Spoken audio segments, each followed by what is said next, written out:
Chapter 5. I play Pinochle with a horse. I had weird dreams full of barnyard animals. Most of them wanted to kill me. The rest wanted food. I must have woken up several times, but what I heard and saw made no sense, so I just passed out again. I remember lying in a soft bed, being spoon-fed something that tasted like buttered popcorn, only it was pudding. The girl with curly blonde hair hovered over me, smirking as she scraped drips off my chin with the spoon. When she saw my eyes open, she asked, "What will happen at the summer solstice?" I managed to croak, "What?" She looked around, as if afraid someone would overhear.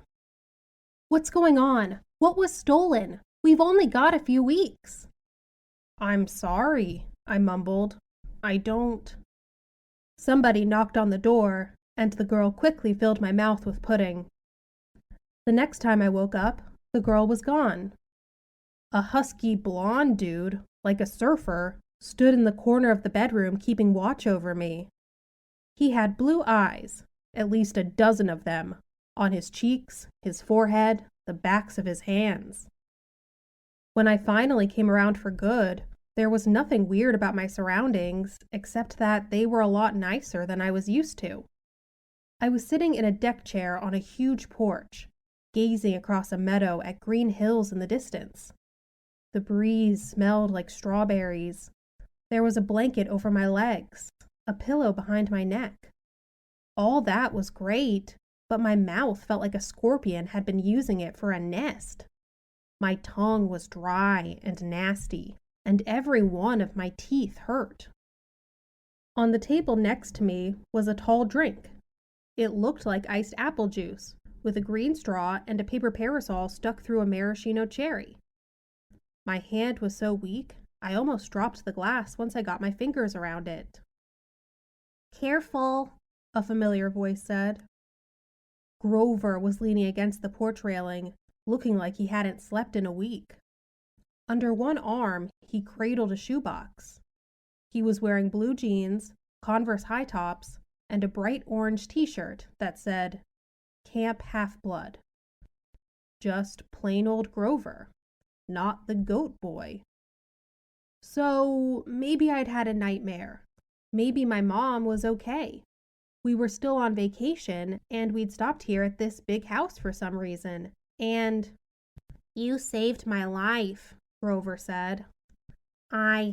Well, the least I could do. I went back to the hill. I thought you might want this." Reverently, he placed the shoebox in my lap. Inside was a black and white bull's horn, the base jagged from being broken off, the tip splattered with dried blood. It hadn't been a nightmare. "The Minotaur," I said. Percy, it isn't a good idea." "That's what they call him in the Greek myths, isn't it?" I demanded. "The Minotaur, half man, half bull." Grover shifted uncomfortably. "You've been out for 2 days. How much do you remember?" "My mom. Is she really?" He looked down. I stared across the meadow. There were groves of trees, a winding stream, acres of strawberries spread out under the blue sky. The valley was surrounded by rolling hills, and the tallest one, directly in front of us, was the one with the huge pine tree on top. Even that looked beautiful in the sunlight. My mother was gone. The whole world should be black and cold. Nothing should look beautiful. "I'm sorry," Grover sniffled. "I'm a failure. I'm the worst satyr in the world." He moaned, stomping his foot so hard it came off. I mean, the Converse high top came off. The inside was filled with styrofoam, except for a hoof-shaped hole. "Oh, sticks," he mumbled. Thunder rolled across the clear sky. As he struggled to get his hoof back in the fake foot, I thought, well, That settles it.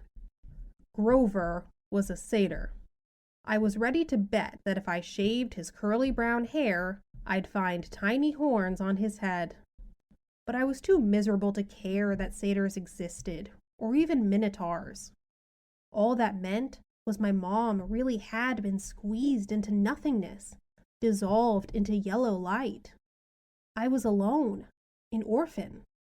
I would have to live with Smelly Gabe? No, that would never happen. I would live on the streets first. I would pretend I was 17 and join the army. I'd do something. Grover was still sniffling. The poor kid, poor goat, satyr, whatever, looked as if he expected to be hit.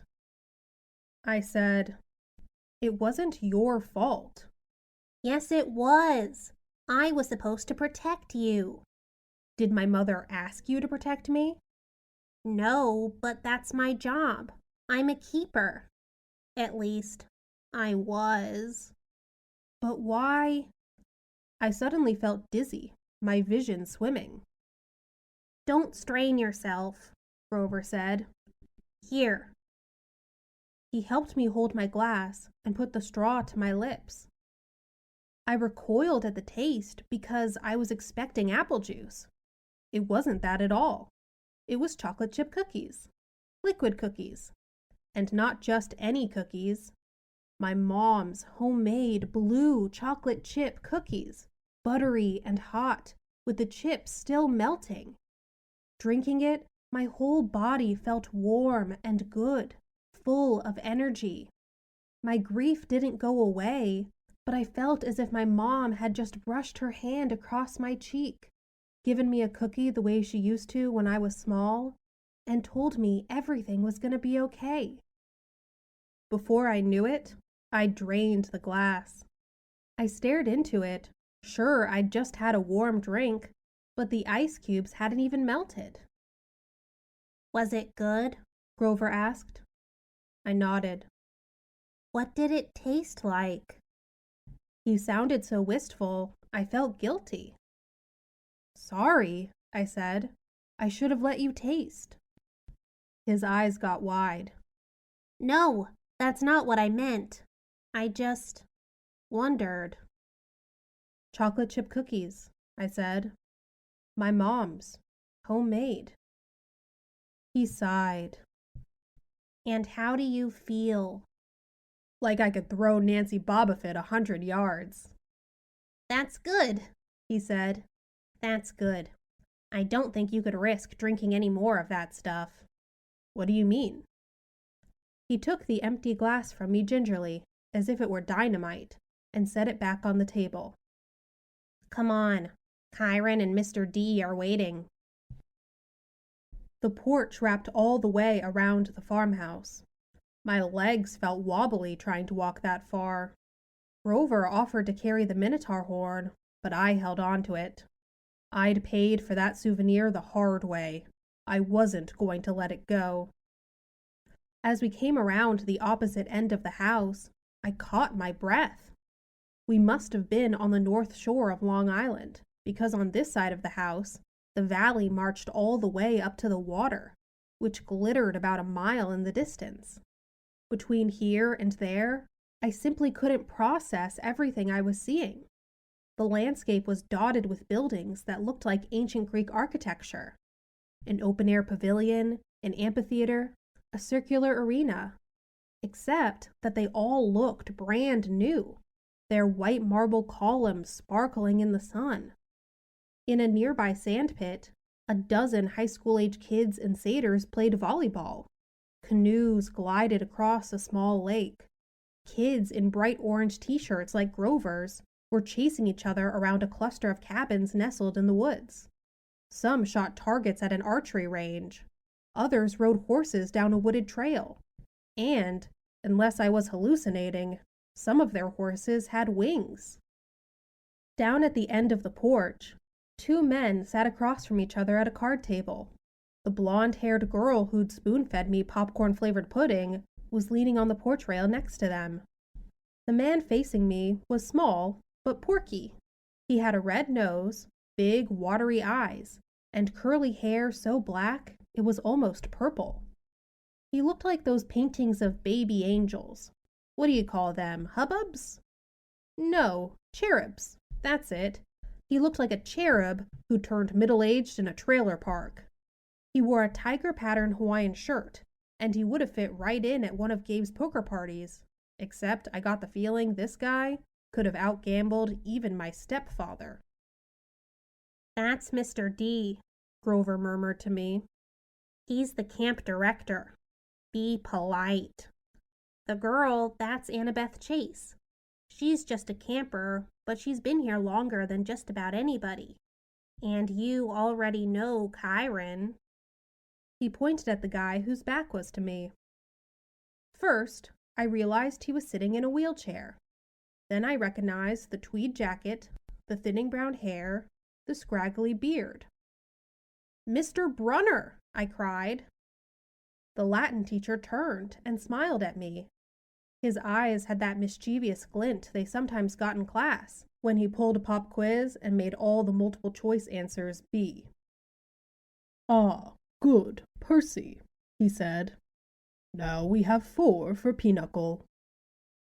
He offered me a chair to the right of Mr. D, who looked at me with bloodshot eyes and heaved a great sigh. "Oh, I suppose I must say it. Welcome to Camp Half-Blood. There, now don't expect me to be happy to see you." Thanks. I scooted a little farther away from him because, if there was one thing I had learned from living with Gabe, it was how to tell when an adult has been hitting the happy juice. If Mr. D was a stranger to alcohol, I was a satyr. "Annabeth," Mr. Brunner called to the blonde girl. She came forward, and Mr. Brunner introduced us. "This young lady nursed you back to health, Percy. Annabeth, my dear, why don't you go check on Percy's bunk? We'll be putting him in cabin 11 for now." Annabeth said, "Sure, Kyron." She was probably my age, maybe a couple of inches taller, and a whole lot more athletic looking. With her deep tan and her curly blonde hair, she was almost exactly what I thought a stereotypical California girl would look like, except her eyes ruined the image. They were startling gray, like storm clouds. Pretty, but intimidating too, as if she were analyzing the best way to take me down in a fight. She glanced at the minotaur horn in my hands, then back at me. I imagined she was going to say, "You killed a minotaur!" or, "Wow, you're so awesome!" or something like that. Instead, she said, "You drool when you sleep." Then she sprinted off down the lawn, her blonde hair flying behind her. "So," I said, anxious to change the subject, "you, work here, Mr. Brunner?" "Not Mr. Brunner," the ex-Mr. Brunner said. "I'm afraid that was a pseudonym. You may call me Kyron." "Okay." Totally confused, I looked at the director. "And Mr. D, does that stand for something?" Mr. D stopped shuffling the cards. He looked at me like I'd just belched loudly. "Young man, names are powerful things. You don't just go around using them for no reason." "Oh, right. Sorry." "I must say, Percy," Kyron Brunner broke in, "I'm glad to see you alive. It's been a long time since I made a house call to a potential camper. I'd hate to think I wasted my time." "House call?" "My year at Yancey Academy, to instruct you. We have satyrs at most schools, of course, keeping a lookout, but Grover alerted me as soon as he met you. He sensed you were something special, so I decided to come upstate. I convinced the other Latin teacher to, take a leave of absence." I tried to remember the beginning of the school year. It seemed like so long ago, but I did have a fuzzy memory of there being another Latin teacher my first week at Yancey. Then, without explanation, he had disappeared, and Mr. Brunner had taken the class. You came to Yancey just to teach me? I asked. Chiron nodded. Honestly, I wasn't sure about you at first. We contacted your mother, let her know we were keeping an eye on you in case you were ready for Camp Half-Blood. But you still had so much to learn. Nevertheless, you made it here alive, and that's always the first test. Grover, Mr. D said impatiently. Are you playing or not? Yes, sir. Grover trembled as he took the fourth chair, though I didn't know why he should be so afraid of a pudgy little man in a tiger print Hawaiian shirt. You do know how to play Pinochle? Mr. D eyed me suspiciously. I'm afraid not, I said. I'm afraid not, sir, he said. Sir, I repeated. I was liking the camp director less and less. Well, he told me, it is, along with gladiator fighting and Pac-Man, one of the greatest games ever invented by humans. I would expect all civilized young men to know the rules. I'm sure the boy can learn, Chiron said. Please, I said. What is this place? What am I doing here? Mr. Brun, Chiron, why would you go to Yancey Academy just to teach me? Mr. D snorted. I asked the same question. The camp director dealt the cards. Grover flinched every time one landed in his pile. Chiron smiled at me sympathetically, the way he used to in Latin class, as if to let me know that no matter what my average was, I was his star student. He expected me to have the right answer. Percy, he said, did your mother tell you nothing? She said... I remembered her sad eyes looking out over the sea. She told me she was afraid to send me here, even though my father had wanted her to. She said that once I was here, I probably couldn't leave. She wanted to keep me close to her. Typical, Mr. D said. That's how they usually get killed. Young man, are you bidding or not? What? I asked. He explained, impatiently, how you bid in Pinochle, and so I did. I'm afraid there's too much to tell, Chiron said. I'm afraid our usual orientation film won't be sufficient. Orientation film? I asked. No, Chiron decided. Well, Percy, you know your friend Grover is a satyr. You know, he pointed to the horn in the shoebox, that you have killed the Minotaur. No small feat either, lad. What you may not know is that great powers are at work in your life. Gods, the forces you call the Greek gods, are very much alive. I stared at the others around the table. I waited for somebody to yell, "Not," but all I got was Mr. D yelling, "Oh, a royal marriage! Trick, trick!" He cackled as he tallied up his points. Mr. D, Grover asked timidly, if you're not going to eat it, could I have your Diet Coke can? Eh? Oh, all right. Grover bit a huge shard out of the empty aluminum can and chewed it mournfully. Wait, I told Chiron. You're telling me there's such thing as God.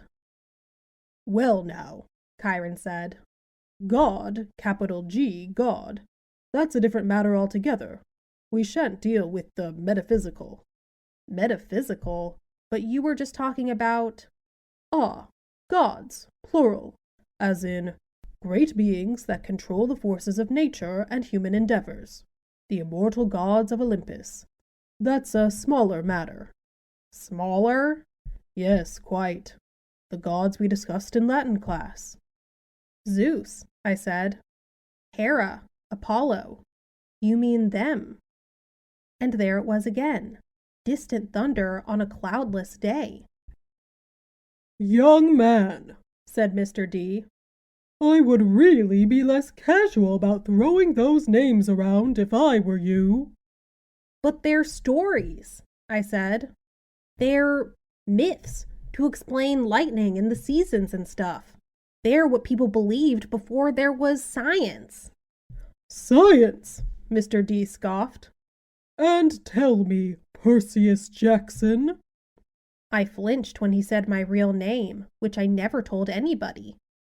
"What will people think of your science 2,000 years from now?" Mr. D continued. They will call it primitive mumbo-jumbo, that's what.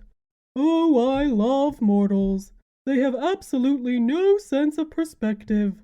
They think they've come so far. And have they, Chiron? Look at this boy and tell me." I wasn't liking Mr. D much, but there was something about the way he called me mortal, as if he wasn't. It was enough to put a lump in my throat, to suggest why Grover was dutifully minding his cards, chewing his soda can, and keeping his mouth shut. "Percy," Chiron said, "you may choose to believe or not, but the fact is that immortal means immortal. Can you imagine that for a moment? Never dying, never fading, existing just as you are, for all time?" I was about to answer, off the top of my head, that it sounded like a pretty good deal, but the tone of Chiron's voice made me hesitate. "You mean whether people believed in you or not?" I said. "Exactly," Chiron agreed. "If you were a god, how would you like being called a myth, an old story to explain lightning? What if I told you, Perseus Jackson, that someday people would call you a myth, just created to explain how little boys can get over losing their mothers?" My heart pounded. He was trying to make me angry for some reason, but I wasn't going to let him. I said, "I wouldn't like it, but I don't believe in gods." "Oh, you'd better," Mr. D murmured. "before one of them incinerates you." Grover said, Please, sir. He's just lost his mother. He's in shock." "A lucky thing, too," Mr. D grumbled, playing a card. "Bad enough I'm confined to this miserable job, working with boys who don't even believe." He waved his hand, and a goblet appeared on the table, as if the sunlight had bent, momentarily, and woven the air into glass. The goblet filled itself with red wine. My jaw dropped, but Chiron hardly looked up. "Mr. D," he warned, "your restrictions." Mr. D looked at the wineglass and feigned surprise. "Dear me!" He looked at the sky and yelled, "Old habits! Sorry!" More thunder. Mr. D waved his hand again, and the wineglass changed into a fresh can of Diet Coke. He sighed unhappily, popped the top of the soda, and went back to his card game. Chiron winked at me. "Mr. D offended his father a while back, took fancy to a wood nymph who had been declared off limits." A wood nymph, I repeated, still staring at the Diet Coke can like it was from outer space. "Yes," Mr. D confessed. "Father loves to punish me. The first time, prohibition. Ghastly. Absolutely horrid 10 years. The second time, well, she really was pretty, and I couldn't stay away.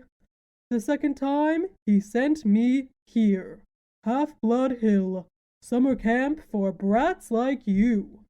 Be a better influence, he told me. Work with youths rather than tearing them down. Huh! Absolutely unfair."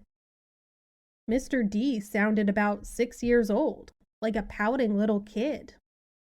And I stammered, your father is. De immortalis, Chiron, Mr. D said. I thought you taught this boy the basics. My father is Zeus, of course. I ran through D names from Greek mythology. Wine, the skin of a tiger, the satyrs that all seemed to work here, the way Grover cringed, as if Mr. D were his master. You're Dionysus, I said, the god of wine. Mr. D rolled his eyes. What do they say these days, Grover? Do the children say, well duh? Yes, Mr. D. Then, well duh, Percy Jackson. Did you think I was Aphrodite, perhaps? You're a god. Yes, child. A god. You. He turned to look at me straight on, and I saw a kind of purplish fire in his eyes, a hint that this whiny, plump little man was only showing me the tiniest bit of his true nature.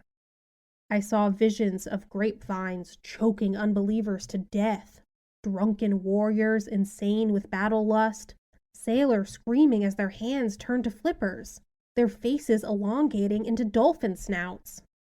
I knew that if I pushed him, Mr. D would show me worse things. He would plant a disease in my brain that would leave me wearing a straitjacket in a rubber room for the rest of my life. Would you like to test me, child? He said quietly. No. No, sir. The fire died a little. He turned back to his card game. I believe I win. Not quite, Mr. D, Chiron said. He set down a straight, tallied the points, and said, the game goes to me. I thought Mr. D was going to vaporize Chiron right out of his wheelchair, but he just sighed through his nose as if he were used to being beaten by the Latin teacher. He got up, and Grover rose too. I'm tired, Mr. D said. I believe I'll take a nap before the sing-along tonight. But first, Grover, we need to talk, again, about your less than perfect performance on this assignment. Grover's face beaded with sweat.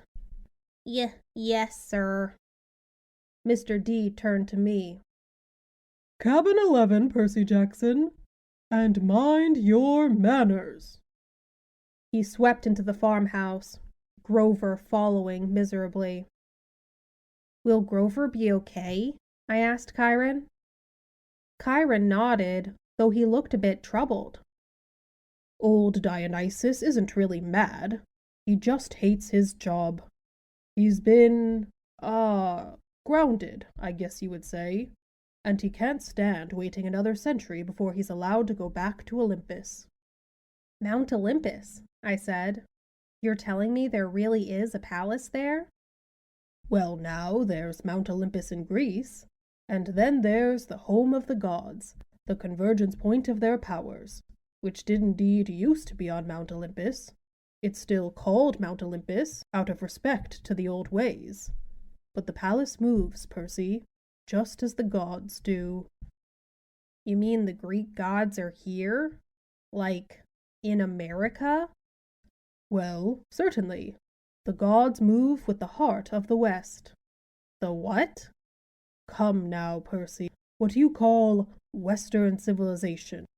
Do you think it's just an abstract concept? No, it's a living force, a collective consciousness that has burned bright for thousands of years. The gods are a part of it. You might even say they are the source of it, or at least, they are tied so tightly to it that they couldn't possibly fade, not unless all of Western civilization were obliterated. The fire started in Greece.